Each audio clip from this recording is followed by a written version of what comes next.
जय श्री महाकाल, जय श्री कृष्ण। आज जिस ब्लेसिंग के लिए जुड़े हैं वो है गोपाष्टमी पूजा। गोपाष्टमी एक ऐसा दिन जो हमारे प्रभु श्री कृष्ण जी को बहुत ही अति प्रिय था, क्योंकि आज ही के दिन उन्हें अनुमति दी गई थी कि वो गैया माता को चरा सकते हैं, और आज ही के दिन उन्हें गोविंद के नाम से जाना जाता है।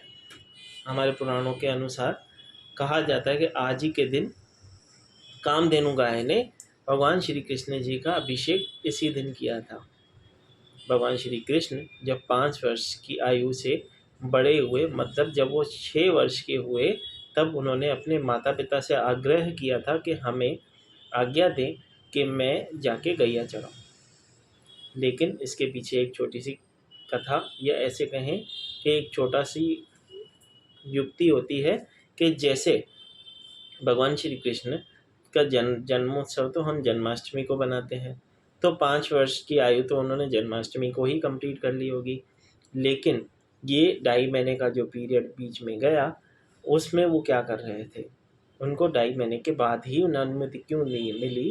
तो जैसे कि माँ यशोदा जी कृष्ण को अति प्रिय, अति प्रेम करती थी, तो वो जब कृष्ण उन्हें कहने लगे कि भैया मुझे गाय चराने की अनुमति दो, तो उन्होंने कहा नंद बाबा के पास जाओ।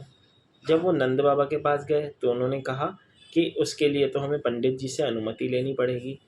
तो श्री कृष्ण जी को कहा गया कि जाइए और पंडित जी को ले आइए। जब पंडित जी को लेने गए तो पंडित जी को श्री कृष्ण ने कहा कि पंडित जी, पिताश्री ने आपको नंद बाबा ने बुलाया है, वो कह रहे हैं कि आप ही गैया चराने का अनुमति दे सकते हो। आप शुभ मुहूर्त देख के बताओगे जिसके बाद मैं गैया चरा सकता हूँ। तो आप अगर आज का ही दिन करते हो, अगर वहाँ चल के, तो मैं आपको बहुत सा मक्खन मिश्री ला के दूंगा हमेशा। अब पंडित जी जो वहाँ गए और कई समय तक वहाँ पे रुके, और जब वो गणना करने लगे तो पंडित जी ने जब देखा तो उन्हें भी यह मालूम पड़ा कि आज से अति शुभ दिन कोई हो ही नहीं सकता। तो उन्होंने कार्तिक मास के शुक्ल पक्ष की अष्टमी, मतलब गोपाष्टमी के दिन उन्हें आज्ञा दी और अनुमति दिलाई कि आप गैया चरा सकते हो। अब एक सवाल जो मैंने कहा कि कल हम ऐसे कहें कि जन्माष्टमी, तो ऐसे कहें कि 5 वर्ष तो कंप्लीट उनको जन्माष्टमी के दिन हो गए होंगे, लेकिन 6ठे वर्ष में जो 2.5 महीने का समय बीता, क्योंकि कृष्ण जो थे, जो कि अपने माता पिता से अनुमति मांग रहे थे, वो 2.5 महीने से मांग रहे थे, लेकिन उनकी एक शर्त थी कि मैं चप्पल पहन के मैया को नहीं चराऊँगा।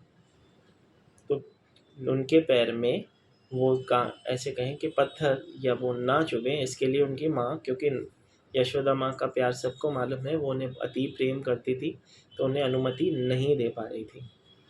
लेकिन जब गैया माता को ऐसे कहें कि गैया माता को ये एहसास हो गया कि हमारा कृष्ण, हमारे भगवान हमें चराना चाहते हैं, लेकिन वो चप्पल नहीं पहनना चाहते, तो उन्होंने क्या किया, सब गैया माता जब बाहर गई तो पूरे ब्रज के अंदर जितने भी पत्थर थे उन सबको अपने पैर से दबा के उसको ब्रज भूमि की, ब्रज की मिट्टी में बदल दिया उसे।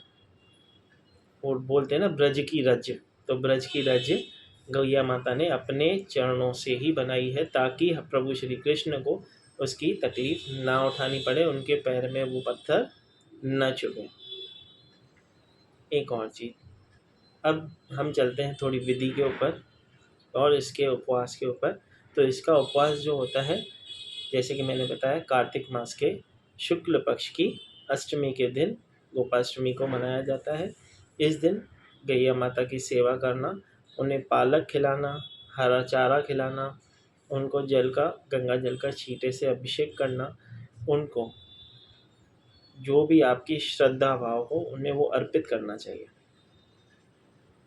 अगर किसी के यहाँ पे गैया माता की व्यवस्था नहीं है, कि वो गौशाला नहीं है कि वहाँ जाके उनको भोजन अर्पण कर सके या उनको कुछ खिला सके, तो वो क्या कर सकता है, वो अपने घर के अंदर एक आसन लगाएंगे जिस पे श्री कृष्ण जी को और साथ ही गैया माता को के स्वरूप को विराजमित करेंगे। गैया माता को वो अवश्य अवश्य अवश्य मेहंदी के टीके लगाना न भूलें, मेहंदी का टीका लगाना बहुत शुभ होता है। इस दिन माना जाता है गैया माता की पूजा की जाती है इस दिन, साथ ही श्री कृष्ण जी की भी पूजा की जाती है। तो ये जो ऐसे कहें कि ये जो दिन है श्री कृष्ण जी को अति प्रिय है, क्योंकि आज ही के दिन, क्योंकि वो 5 वर्ष से जब छोटे थे या 5 वर्ष की आयु तक उन्हें गैयों के बछड़े चराने की अनुमति थी। गैया चराने की अनुमति उन्हें 5 वर्ष के बाद ही मिली, जिसके लिए हम गोपाष्टमी का उपवास भी रखते हैं और उसको मनाते भी हैं। काफ़ी लोग इसका उपवास जो होता है एक टाइम खाना खा के एक दिन में, माना गोपाष्टमी के दिन एक समय खाना खा के करते हैं। काफ़ी लोग गैया माता की सेवा करने के बाद भोजन को ग्रहण कर लेते हैं। ठीक है, तो जैसे कि मैंने कहा कि गैया माता की पूजा की जाती है। अगर आपके आसपास में गैया माता को चारा खिलाने की व्यवस्था नहीं है तो आप क्या करोगे, गाय माता को वस्त्र, श्रृंगार और मेहंदी अर्पण करोगे, एक उनकी प्रतिमा को अर्पण करोगे और उसे किसी भी नीडी पीपल में बांट दोगे। तो ये छोटी सी विधि, ऐसे कहें कि घर में सरल तरीके से गैया माता की पूजा की जा सकती है। जब आप घर में माता की श्री कृष्ण जी के साथ जो भी स्वरूप आपके घर में श्री कृष्ण जी का, लड्डू गोपाल जी के स्वरूप में या कृष्ण के स्वरूप में अगर आपके घर में है, तो आप उनकी साथ में पूजा करेंगे और उन्हें अवश्य आटे की बनी हुई चीज़ का भोग लगाएं। आटे का मोतीचूर का आटे के मोतीचूर के लड्डू बनते हैं या चूरी के लड्डू जो बनते हैं आप वो बना सकते हो। आप आटे से रिलेटेड कोई भी उन्हें पराठा वगैरह भी भोग लगा सकते हो। लेकिन अगर आपके यहाँ पे व्यवस्था है कि गाय माता की सेवा कर सकते हो या गाय माता के पास जा सकते हो उनकी सेवा करने, तो अवश्य इस दिन पे गाय माता की सेवा करें, उनकी पूजा अर्चना करें, उनके चरणों की धूल अपने मस्तक पे अवश्य लगाएं, ताकि आपके जीवन में वो ब्लेसिंग हमेशा बनी रहे। फिर मिलेंगे नई ब्लेसिंग के साथ, तब तक के लिए जय श्री महाकाल। हरे कृष्ण।